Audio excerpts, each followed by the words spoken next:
ನಮಸ್ತೆ friends, welcome to Rekha's family vlogs. Friends, ನಮ್ಮ family ಕಡೆಯಿಂದ ಎಲ್ಲರಿಗೂ ಗೌರಿ ಗಣೇಶ ಹಬ್ಬದ ಹಾರ್ದಿಕ ಶುಭಾಶಯಗಳು. ಫ್ರೆಂಡ್ಸ್, ನಾನಿವತ್ತು ನಮ್ಮನೆಯಲ್ಲಿ ಹಬ್ಬನ ಯಾವ ರೀತಿ ಮಾಡಿದ್ವಿ ಮತ್ತು ಹಬ್ಬಕ್ಕೆ ಯಾವ ರೀತಿ ಶಾಪಿಂಗ್ ಮಾಡಿದ್ವಿ ಅನ್ನೋದನ್ನು ಒಂದು ಸಿಂಪಲ್ ವ್ಲಾಗ್ ಮಾಡಿದ್ದೀನಿ. ಪ್ಲೀಸ್ ಈ ವಿಡಿಯೋ ಇಷ್ಟ ಆದರೆ ಎಲ್ಲರೂ ಲೈಕ್ ಮಾಡಿ, ಹಾಗೆ ಆದಷ್ಟು ಶೇರ್ ಮಾಡಿ. ಯಾರ್ಯಾರು ನನ್ನ ಚಾನಲ್ನ ಸಬ್ಸ್ಕ್ರೈಬ್ ಮಾಡದೆ ನೋಡ್ತಾ ಇದ್ದೀರಾ ಅವರೆಲ್ಲ ಪ್ಲೀಸ್ ಸಬ್ಸ್ಕ್ರೈಬ್ ಮಾಡ್ಕೊಳ್ಳಿ, ಹಾಗೆ ಸಪೋರ್ಟ್ ಮಾಡಿ. ನಮ್ಮನೆಯಲ್ಲಿ ಗೌರಿ ಹಬ್ಬದ ದಿನ ಗೌರಿನೆಲ್ಲ ಕೂರಿಸಿ ಹಬ್ಬ ಮಾಡೋ ಅಂಥ ಪ್ರತೀತಿ ಇಲ್ಲ. ಇದೇ ರೀತಿ ಸಿಂಪಲಾಗಿ ಪೂಜೆ ಮಾಡ್ಕೊಳ್ತೀನಿ ಅಷ್ಟೇ. ರಂಗೋಲಿ ಕೂಡ ಅಷ್ಟೇ ಸಿಂಪಲಾಗಿ ಹಾಕಿದ್ದೆ, ಯಾಕಂದರೆ ಮಳೆ ಸಣ್ಣದಾಗಿ ಬರ್ತಾನೆ ಇತ್ತು. ಬೆಳಿಗ್ಗೆ ಪೂಜೆ ಮತ್ತು ತಿಂಡಿನೆಲ್ಲ ಮುಗಿಸಿ ನಾನು ನನ್ನ ಮಗಳು ಹೊರಗಡೆ ಹೋಗೋಣ ಅಂತ ಹೊರಡ್ತಾ ಇದ್ವಿ. ಅಷ್ಟರಲ್ಲಿ ಊರಿಂದ ನನ್ನ ತಮ್ಮ ಬಂದ. ನನಗೆ ಗೌರಿ ಹಬ್ಬದ ದಿನವೇ ಬಾಗಿನ ತೊಗೊಂಡು ಬಂದಿದ್ದ ಅವನು. ನಮ್ಮನೆಯಲ್ಲೆಲ್ಲ ಗೌರಿ ಹಬ್ಬದ ದಿನವೇ ಬಾಗಿನ ಕೊಡೋದು. ಒಂದೊಂದು ಕಡೆ ಅದಕ್ಕಿಂತ ಮುಂಚೆನೂ ಕೊಟ್ಟಿರ್ತಾರೆ, ಅಥವಾ ಗಣೇಶ ಹಬ್ಬದ ದಿನವೂ ಕೊಡ್ತಾರೆ. ನಮ್ಮನೆಯವರು ನಮ್ಮ ನಾದಿನಿಗೆ ಗಣೇಶ ಹಬ್ಬದ ದಿನ ಬಾಗಿನ ತೊಗೊಂಡೋಗ್ತಾರೆ. ಇದು ನನ್ನ ತಮ್ಮ ತಂದಿದ್ದಂಥ ಬಾಗಿನ ನನಗೆ. ನನ್ನ ತಮ್ಮಂದು ಊಟ ಆಗಿದ್ದಾದಮೇಲೆ ಅವನ ಆಟೋದಲ್ಲೇ ನಮ್ಮನ್ನು ಟೌನ್ಗೆ ಡ್ರಾಪ್ ಮಾಡಿಬಿಡು, ನೀನು ಆ ಕಡೆನೇ ಪಿರಿಯಾಪಟ್ಟಣಕ್ಕೆ ಹೋಗು ಅಂತ ಹೇಳಿ ಅವನ ಆಟೋದಲ್ಲೇ ಹೊರಟು. ಅವನು ನಮ್ಮನ್ನು ಕೊಪ್ಪದ ತನಕ ಬಿಟ್ಬಿಟ್ಟು ಹಾಗೆ ಪಿರಿಯಾಪಟ್ಟಣಕ್ಕೆ ಹೋದ. ಅಲ್ಲಿಂದ ನಮ್ಮ ಹಸ್ಬೆಂಡ್ ಬಂದು ಕುಶಾಲನಗರಕ್ಕೆ ಕರ್ಕೊಂಡು ಹೋದರು. ನಾವು ಫಸ್ಟು ಹೋಗಿದ್ದು ಸೀರೆ ಅಂಗಡಿಗೆ, ಯಾಕೆಂದರೆ ನಮ್ಮ ನಾದಿನಿಗೋಸ್ಕರ ಸೀರೆ ತೊಗೋಬೇಕಿತ್ತು ನಾನು. ಅವ್ರಿಗೆ ಈ ಬಾರ್ಡ್ರ್ ಸ್ಯಾರೀಸ್ಗಿಂತ ಈ ರೀತಿ ಸ್ಮೂತ್ ಮೆಟೀರಿಯಲ್ ಇರೋಂಥ ಸ್ಯಾರಿ, ಶಿಫಾನ್ ಸ್ಯಾರೀಸು ಆ ಥರ ತುಂಬ ಇಷ್ಟ ಆಗುತ್ತೆ. ನನ್ನ ತಮ್ಮ ತಂದಿದ್ದಂಥ ಸ್ಯಾರಿ ಥರದ್ದೇ ಸೇಮ್ ಸ್ಯಾರಿ ಇಲ್ಲಿತ್ತು, ನಾನು ನೋಡಿದೆ. ಚೆನ್ನಾಗಿತ್ತು. ಆದರೆ ಅವ್ರ ಹತ್ರನೂ ಸೇಮ್ ನನ್ನ ಹತ್ರನೂ ಸೇಮ್ ಆಗುತ್ತಲ್ಲ ಅಂತ ನನ್ನ ಮಗಳು ಹೇಳ್ತಾಯಿದ್ಲು.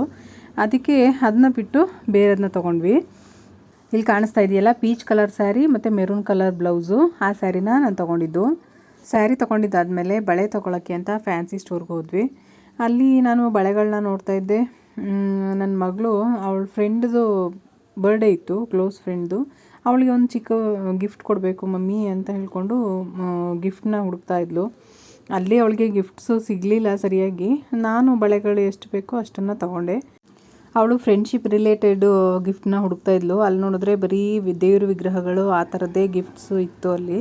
ಅದೆಲ್ಲ ಅವಳಿಗೆ ಇಷ್ಟ ಆಗಲಿಲ್ಲ. ನಾನು ಇಲ್ಲಿ ತೊಗೊಳ್ಳಲ್ಲ, ಬೇರೆ ಕಡೆ ಎಲ್ಲಾದರೂ ನೋಡೋಣ ನಡೀರಿ ಅಂತ ಅಂದ್ಲು. ಸರಿ ಅಂದ್ಬಿಟ್ಟು ಅಲ್ಲಿಂದ ಹೊರಟ್ವಿ. ಅದಾದಮೇಲೆ ಬಾಗಿನಕ್ಕೆ ಬೇಕಾಗಿರೋವಂಥ ಹಣ್ಣುಗಳು ತೊಗೊಳ್ಳೋಣ ಅಂತ ಹೋದೆ. ನಮ್ಮಂಥ ಮಿಡ್ಲ್ ಕ್ಲಾಸ್ ಫ್ಯಾಮಿಲಿಯವರು ಹಬ್ಬ ಮಾಡಬೇಕು ಅಂದರೆ ತುಂಬಾ ಕಷ್ಟ. ಅಂದರೆ ಹಣ್ಣುಗಳು ಮತ್ತು ಹೂವಿನ ರೇಟೆಲ್ಲ ಅಷ್ಟೊಂದಾಗಿತ್ತು. ಬಾಳೆಹಣ್ಣಂತೂ 100 ರೂಪಾಯಿ kg ಆಗಿತ್ತು. ನಾವು ಇಷ್ಟೆಲ್ಲ ತೊಗೊಳ್ಳೋಷ್ಟರಲ್ಲಿ ನಮ್ಮ ಮನೆಯವರು ಅಲ್ಲಿಗೆ ಬಂದರು ಆಟೋದಲ್ಲಿ. ನಾವು ಆಟೋ ಹತ್ಕೊಂಡು ವಿಶಾಲ್ ಮಾರ್ಟ್ಗೆ ಹೋಗ್ತಾ ಇದ್ದೀವಿ. ವಿಶಾಲ್ ಮಾರ್ಟು ಕುಶಾಲನಗರದಲ್ಲಿ ಇತ್ತೀಚೆಗೆ ಓಪನ್ ಆಗಿದೆ. ನಾನಾದರೆ ಅಷ್ಟು ದಿನದಿಂದ ಹೋಗಿರಲಿಲ್ಲ. ಎಲ್ಲರೂ ಹೇಳ್ತಾಯಿದ್ರು, ನಮ್ಮ ಹಸ್ಬೆಂಡು ಹೇಳಿದರು ನನಗೆ, ವಿಶಾಲ್ ಮಾರ್ಟ್ ಓಪನ್ ಆಗಿದೆ ಹೊಸದಾಗಿ ಅಂತ. ಅದಕ್ಕೆ ನೋಡೋಣ ಅಂತ ಹೋಗೋಣ ಅಂತ ಹೋಗ್ತಾ ಇದ್ವಿ. ಶಾಪಿಂಗ್ ಮಾಡೋಕ್ಕಾಗಲಿಲ್ಲ ಅಂದರೂ ಏನೇನಿದೆ ಅಂತನಾದರೂ ನೋಡ್ಕೊಂಡು ಬರೋಣ ಅಂತ ಅಂದ್ಕೊಂಡು ಹೊರಟು. ನನ್ನ ಮಗಳೂ ಒಂದು ಸ್ಕೂಲ್ ಬ್ಯಾಗು ಬೇಕು ನನಗೆ ಮಮ್ಮಿ, ಬ್ಯಾಗೆಲ್ಲ ಕಿತ್ತೋಗಿದೆ ಅಂತ ಹೇಳ್ತಾಯಿದ್ಲು. ಅದಕ್ಕೆ ನೋಡೋಣ ಸಿಕ್ಕರೆ ತೊಗೊಳ್ಳೋದ ಅಂತ ಅಂದ್ಕೊಂಡು ಹೊರಟ್ವಿ. ನಮ್ಮ ಹಸ್ಬೆಂಡು ನಮ್ಮಿಬ್ಬರನ್ನ ಅಲ್ಲಿ ಬಿಟ್ಬಿಟ್ಟು ಇನ್ನಿಬ್ಬರು ಮಕ್ಕಳನ್ನ ಸ್ಕೂಲಿಂದ ಕರ್ಕೊಂಡು ಬರ್ತೀನಿ ಅಂತ ಹೇಳಿಬಿಟ್ಟು ಸ್ಕೂಲ್ ಹತ್ರ ಹೊರಟರು. ನಾವಿಲ್ಲಿ ಬಂದಾಗ ಅಂಥ ಏನೂ ಜನ ಇರಲಿಲ್ಲ, ನಾರ್ಮಲಾಗೇ ಇತ್ತು. ನಾನು ಫಸ್ಟು ಕುರ್ತಿ ನೋಡೋಣ ಅಂತ ಹೋದೆ, ಆದರೆ ಅಷ್ಟೊಂದು ಮೆಟೀರಿಯಲ್ ಒಳ್ಳೆಯದಿಲ್ಲ ಅಂತ ನನಗೆ ಅನ್ನಿಸ್ತು. ಆದರೆ ನನಗೆ ಸ್ವಲ್ಪ ಲೆಂತ್ ಇರೋವಂಥದ್ದು ಇಷ್ಟ ಆಗುತ್ತೆ. ಇಲ್ಲಿ ಅಷ್ಟು ಲೆಂತೂ ಇರಲಿಲ್ಲ. ಆದರೆ ನಾನು ತೊಗೊಳ್ಳೋ ಇದರಲ್ಲೂ ಇರಲಿಲ್ಲ, ನಾನು ತೊಗೋಬೇಕು ಅಂತ ನೋಡಲಿಲ್ಲ, ಸುಮ್ಮನೆ ನೋಡಿದೆ ಅಷ್ಟೇ. ನಾನು ಮಕ್ಕಳ ಬಟ್ಟೆನ ಮನೆ ಹತ್ರ ಹಾಕೋವಂಥದ್ದು ಡೈಲಿ ಯೂಸ್ಗೆ ಇದ್ದರೆ ನೋಡೋಣ ಅಂತ ಅಂದ್ಬಿಟ್ಟು ಹುಡುಕ್ತಾ ಇದ್ದೆ. ಅದೂ ಅಷ್ಟೇನು ಒಳ್ಳೆಯದಾಗಿ ಸಿಗಲಿಲ್ಲ ನನಗೆ. ಶಾರ್ಟ್ಸು, ದೊಡ್ಡವರಿಗೆ ಶಾರ್ಟ್ಸು ಮತ್ತು ಟೀ ಶರ್ಟ್ಸು, ಟ್ರ್ಯಾಕ್ ಪ್ಯಾಂಟ್ಸ್ ಎಲ್ಲ ಇರುತ್ತಲ್ಲ, ನೈಟ್ ಪ್ಯಾಂಟ್ಸು, ಆ ಥರದ್ದೆಲ್ಲ ಸ್ವಲ್ಪ ಚೆನ್ನಾಗಿತ್ತು. ಚೆನ್ನಾಗಿ ಬಟ್ಟೆ ಎಲ್ಲ ಒಳ್ಳೆಯದಿತ್ತು. ಅದರಲ್ಲಿ ಒಂದು 2 ಶಾರ್ಟ್ಸು ಅಂದರೆ ಬರ್ಮುಡಾ ಶಾರ್ಟ್ಸು ನನ್ನ ಹಸ್ಬೆಂಡ್ಗೆ ಅಂತ ತೊಗೊಂಡೆ. ಮಕ್ಕಳಿಗೆ ಡೈಲಿ ಯೂಸ್ಗೆ ಅಂತ ಪ್ಯಾಂಟ್ಗಳು ಹುಡುಕ್ತೆ, ಆದರೆ ಸರಿಯಾಗಿ ಸಿಗಲಿಲ್ಲ ನನಗೆ. ಅದಾದಮೇಲೆ ಇನ್ನೊಂದು ಸೆಕ್ಷನ್ಗೆ ಹೋದೋ. ಇಲ್ಲಿ ಕಿಚನ್ ಐಟಮ್ಸು ಸ್ವಲ್ಪ ಪರವಾಗಿರಲಿಲ್ಲ, ಆದರೆ ಬಟ್ಟೆ ಸೆಕ್ಷನ್ನೇ ತುಂಬ ದೊಡ್ಡದಾಗಿದೆ. ಬೇರೆ ಐಟಮ್ಸ್ ಎಲ್ಲ ಕಡಿಮೆನೇ ಇದೆ. ಆದರೆ ಸ್ವಲ್ಪ ಕಾಸ್ಟ್ಲಿ ಅಂತ ಅನ್ನಿಸ್ತು ನನಗೆ. ಇಷ್ಟು ಚಿಕ್ಕ ಚಿಕ್ಕ ವಾಸ್ಗಳಿಗೆಲ್ಲ ತುಂಬ 100, 150 ಆ ಥರ ಎಲ್ಲ ಫಿಕ್ಸ್ ಮಾಡಿ ಇಟ್ಟಿದ್ದಾರೆ. ಈ ಥರ ಚಿಕ್ಕ ಚಿಕ್ಕ ಗಿಡಗಳಿರೋಂಥ ವಾಸ್ಗಳಿಗೆ 150 ರೂಪೀಸ್ ಹಾಕಿದ್ದಾರೆ ಒಂದು ಪೇರ್ಗೆ. ಅದಾದಮೇಲೆ ಮರದ್ದು ಚಾಪಿಂಗ್ ಬೋರ್ಡ್ ಕಾಣಿಸ್ತು ನನಗೆ. ನಾನು ಮನೇಲಿ ಪ್ಲಾಸ್ಟಿಕ್ದನ್ನ ಯೂಸ್ ಮಾಡ್ತಾಯಿದ್ದೆ. ಇದು 100 ರುಪೀಸ್ಗೆ ಸಿಕ್ತು. ಪರವಾಗಿಲ್ಲ ಅಂತ ಅನ್ನಿಸ್ತು, ಅದಕ್ಕೆ ಇದನ್ನು ತೊಗೊಂಡೆ. ಅದಾದಮೇಲೆ ಮಕ್ಕಳಿಗೆ ಲಂಚ್ ಬಾಕ್ಸ್ ನೋಡೋಣ ಅಂತ ನೋಡ್ತಾ ಇದ್ದೆ. ಈ ಥರದ್ದೆಲ್ಲ ಪರವಾಗಿರಲಿಲ್ಲ, ನೋಡೋಕ್ಕೆ ಚೆನ್ನಾಗಿ ಕಾಣಿಸ್ತಾ ಇತ್ತು. ಸ್ಟೀಲ್ ಬಾಕ್ಸ್ಗೆ ಪ್ಲಾಸ್ಟಿಕ್ ಲಿಡ್ಡನ್ನು ಹಾಕಿದರು. ಆದರೆ ತುಂಬ 60 ರುಪೀಸ್ ಮತ್ತು 80 ರುಪೀಸ್ ಅಂತ ರೇಟ್ ಹಾಕಿದರು. ಆದರೆ ತುಂಬ ಚಿಕ್ಕದು ಅಂತ ಅನ್ನಿಸ್ತಾ ಇತ್ತು ನನಗೆ. ಅಷ್ಟು ದುಡ್ಡು ಕೊಟ್ಟರು ಅದಕ್ಕೆ ಇದು ಸಮ ಅಲ್ಲ ಅಂತ ಅನ್ನಿಸ್ತಾ ಇತ್ತು. ತುಂಬ ಚಿಕ್ಕದಾಗಿ ಕಾಣಿಸ್ತಾ ಇತ್ತು. ಮತ್ತು ಪ್ಲಾಸ್ಟಿಕ್ ಲಿಡ್ ಅದು ತುಂಬ ಲೂಸ್ ಆಗಿತ್ತು, ಟೈಟಾಗಿ ಕೂರ್ತಾ ಇರಲಿಲ್ಲ. ಮಕ್ಕಳು ಲಂಚ್ ಬ್ಯಾಗ್ ಒಳಗಡೆ ಹಾಕಿ ಕಳಿಸಿದ್ರೆ ಅದು ಚೆಲ್ಲೋಗೋಂಥ ಚಾನ್ಸಸ್ ಇರ್ತಾಯಿತ್ತು. ಅದಕ್ಕೆ ಅದನ್ನೇ ನೋಡ್ತಾ ಇದ್ದೆ. ಎಲ್ಲ ಥರದ್ದನ್ನು ನೋಡಿ ಸಾಕಾಗಿ ಲಾಸ್ಟಿಗೆ ಕ್ಯಾರಿಯರ್ ಬಾಕ್ಸ್ ಬರುತ್ತಲ್ಲ, 2 ಬಾಕ್ಸ್ ಇರೋಂಥದ್ದು, ಆ ಥರದನ್ನು 2 ತೊಗೊಂಡೆ. ಮಕ್ಕಳಿಗೆ ಸ್ಕೂಲಿಗೆ ಬೇಕಾಗಿರೋಂಥ ಐಟಮ್ಸ್ ಎಲ್ಲ ಇದೆ. Water bottle, lunch box, lunch ಬ್ಯಾಗ್ಗಳು ಮತ್ತು ಸ್ಕೂಲ್ ಬ್ಯಾಗು, ಆ ಥರದ್ದೆಲ್ಲ ಇದೆ. ಈ ಕಿಚನ್ಗೆ ಬೇಕಾಗಿರೋಂಥ ಗ್ರಾಸರೀಸ್ ಏನೂ ಇಲ್ಲ ಇಲ್ಲಿ. ಇಲ್ಲಿ ನೋಡಿ, ಇದು ಶ್ಯಾಂಪುಗಳು ಮತ್ತು ಸೋಪು, ಈ ಕಂಡೀಷ್ನರು, ಆ ಥರದ್ದೆಲ್ಲ ಉಂಟು. ಕಿಚನ್ಗೆ ಬೇಕಾಗಿರೋ ಅಂದರೆ ಎಣ್ಣೆ, ಕಾಳುಗಳು, ಆ ಥರದ್ದೆಲ್ಲ ಏನೂ ಇಲ್ಲ. ಬರೀ ಈ ಥರ ಪೇಸ್ಟು, ಹಾರ್ಪಿಕ್ಕು, ಸೋಪಿನ ಪೌಡ್ರುಗಳು, ಆ ಥರದ್ದು ಮಾತ್ರ ಇರೋದು. ಗ್ರಾಸರೀಸ್ ಎಲ್ಲ ತೊಗೋಬೇಕು ಅಂತ ಬಂದವರಿಗೆ ಇಲ್ಲಿ ಏನೂ ಸಿಗೋದಿಲ್ಲ. ಅದಾದಮೇಲೆ ಮಕ್ಕಳಿಗೆ ಅಂತ ಒಂದು 2-3 ರೀತಿ ಬಿಸ್ಕೆಟ್ಸನ್ನ ತೊಗೊಂಡೆ. ಇಷ್ಟೇ ನಮ್ಮ ಶಾಪಿಂಗ್. ನಾವು ಬಿಲ್ಲೆಲ್ಲ ಮುಗಿಸೋ ಅಷ್ಟರಲ್ಲಿ ನಮ್ಮ ಹಸ್ಬೆಂಡು ಮಕ್ಕಳನ್ನ ಸ್ಕೂಲಿಂದ ಕರ್ಕೊಂಡು ಬಂದರು. ಬಂದ ತಕ್ಷಣ ನನ್ನ ಮಗ ಪಾನಿಪುರಿ ಕೊಡಿಸಿ ಅಂತ ಕೇಳ್ತಾ ಇದ್ದ. ಆದರೆ ಅವ್ರ ಪಪ್ಪ ಪಾನಿಪುರಿ ಬೇಡ, ದೋಸೆ ಏನಾದರೂ ತಿನ್ನಿ ಅಂತ ಹೇಳಿದ್ರು. ನಾನು ಮಧ್ಯಾಹ್ನ ಊಟ ಮಾಡಿರಲಿಲ್ಲ, ಅದಕ್ಕೋಸ್ಕರ ಸರಿ ದೋಸೆನೇ ತಿನ್ನೋಣ ಅಂತ ಹೋಟೆಲ್ಗೆ ಹೋದ್ವಿ. ಎಲ್ಲರೂ ಮಸಾಲೆ ದೋಸೆನ ತೊಗೊಂಡು, ಯಾಕಂದರೆ ಎಲ್ಲರಿಗೂ ಮಸಾಲೆ ದೋಸೆ ಅಂದ್ರೇ ಇಷ್ಟ. ಒಂದು ಟೇಬಲಲ್ಲಿ ನಾವು 4 ಜನ ಕೂತ್ಕೊಂಡಿದ್ವಿ. ನನ್ನ ಹಸ್ಬೆಂಡ್ ಪಕ್ಕದ ಟೇಬಲಲ್ಲಿ ಕೂತಿದ್ರು. ಇದು ಅದ್ರ ಮಾರನೇ ದಿನ, ಅಂದರೆ ಗಣಪತಿ ಹಬ್ಬದ ದಿನ. ಗಣಪತಿ ಹಬ್ಬದಲ್ಲೂ ಅಷ್ಟೇ ನಾವೇನು ಗಣಪತಿನ ಕೂರಿಸಿ ಪೂಜೆ ಮಾಡಲ್ಲ.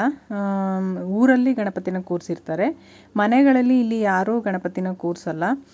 ಸಗಣಿಯಲ್ಲಿ ಉಂಡೆನ ಮಾಡಿ ಅದಕ್ಕೆ ಗರಿಕೆನ ಚುಚ್ಚಿ ಅದನ್ನು ಇಟ್ಟು ಕುಂಕುಮ ಹಚ್ಚಿ ಅದಕ್ಕೆ ಪೂಜೆ ಮಾಡ್ತೀವಿ. ಅದನ್ನೇ ಗಣಪತಿ ಅಂತ ನಾವು ಭಾವಿಸ್ತೀವಿ. ಇಲ್ಲಿ ಏನೇ ಪೂಜೆಗಳನ್ನ ಮಾಡೋದಾಗಲಿ ಅಥವಾ ಏನೇ ಶಾಸ್ತ್ರಗಳನ್ನ ಮಾಡೋದಾಗಲಿ ಮೊದಲು ಗಣಪತಿನ ಮಾಡಿಟ್ಟು ಅದಕ್ಕೆ ಪೂಜೆ ಮಾಡಿ ಆಮೇಲೆ ಬೇರೆ ಪೂಜೆಗಳು ಅಥವಾ ಶಾಸ್ತ್ರಗಳು ಅದನ್ನು ಮಾಡ್ತಾರೆ. ನಾನು ನೈವೇದ್ಯಕ್ಕೆ ಸಿಹಿ ಕಡುಬನ್ನು ಮಾಡಿಟ್ಟಿದ್ದೆ ಅಷ್ಟೇ, ಬೇರೆ ಇನ್ನೇನು ಮಾಡಿರಲಿಲ್ಲ. ಹಬ್ಬ ಅಲ್ವಾ ಅಂತ ಸ್ಯಾರಿನ ಉಟ್ಕೊಂಡಿದ್ದೆ. ಇದೇನು ಹೊಸ ಸೀರೆ ಅಲ್ಲ, ಹಳೇದೇನೆ. ನನ್ನ ಮಗಳು ಲಂಗ ಬ್ಲೌಸು ಹಾಕ್ಕೊಂಡಿದ್ದು. ಲಂಗ ಬ್ಲೌಸ್ ಅಂದರೆ ಅದೇನು ಸಪ್ರೇಟ್ ಇಲ್ಲ, ಲಾಂಗ್ ಫ್ರಾಕ್ ಟೈಪು, ಉದ್ದ ಲಂಗ ಬರುತ್ತೆ. ಜಡೆ ನನ್ನ ಕೈಲೇ ಹಾಕಿಸ್ಕೊಂಡಿದ್ಲು ಜಡೆನ.